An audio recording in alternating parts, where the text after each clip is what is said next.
Okay, so the World Bank collected data on the percentage of GDP that a country spends on health expenditures and also the percentage of women receiving prenatal care. The data for the countries where this information are available for the year 2011 is in the table. Create a scatter plot of the data and find a regression equation between percentage spent on health care and the percentage of women receiving prenatal care. Then use the regression equation to find the percent of women receiving prenatal care for a country that spends 5% of its GDP on health expenditure and one that spends 12% of GDP. All right, so these are our input values, these are our output values. So I went stat edit and entered the information into list 1 and list 2. So list 1 will be our X value, list 2 will be our Y value. Go to stat plot, there's list 1 and list 2, and then just zoom 9 to get a picture. So we have a pretty nice trend, except for this group here, right? So they spend a lot on GDP, or a lot of their money from their GDP on healthcare, but they don't get a lot of bang for their buck, right? They only get 47.9%, where the other groups up here are getting a lot. So this group here appears to be statistically different from everybody else, but they didn't ask us to look at that. They just said, okay, make a regression line. So we're going to go stat, calc, linreg, and we can use either this one or number 8. I'll just use the first one. And list 1 and list 2, we're going to store the regression equation. So we're going to go vars, yvars, function y1, and calculate. So notice we have very little correlation. The R-squared value is only 2.9%. So using this regression equation it really doesn't tell us that much at all, because there's so little correlation. But they want us to do the problem, so let's go ahead. There's the regression equation.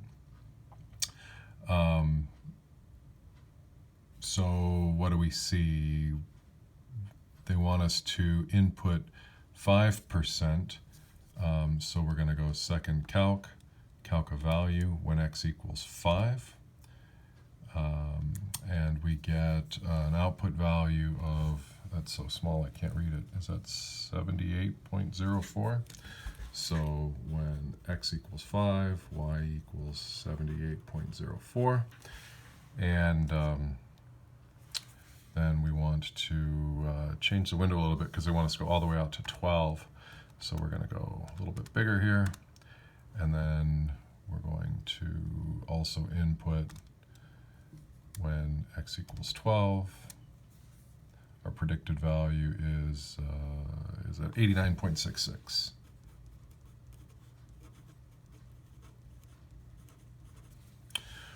Okay, so then it says, which value do you think is closer to the true percentage? Well, this data point out here is quite a long ways from any of the other data that we have. First of all, I'd argue that we don't have very much confidence in doing regression like this because the R value is so small. We'd probably want to do some sort of transformation on this because it's clearly nonlinear data. I would probably take some logarithms of maybe the output values to see if we could clean this up a little bit and make it straighter.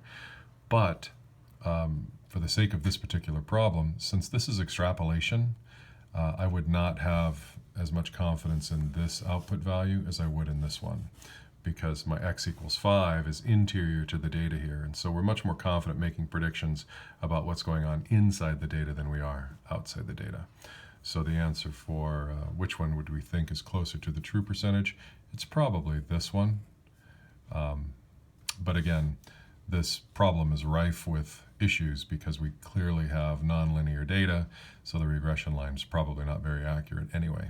But extrapolation is always dangerous. Interpolation is safer.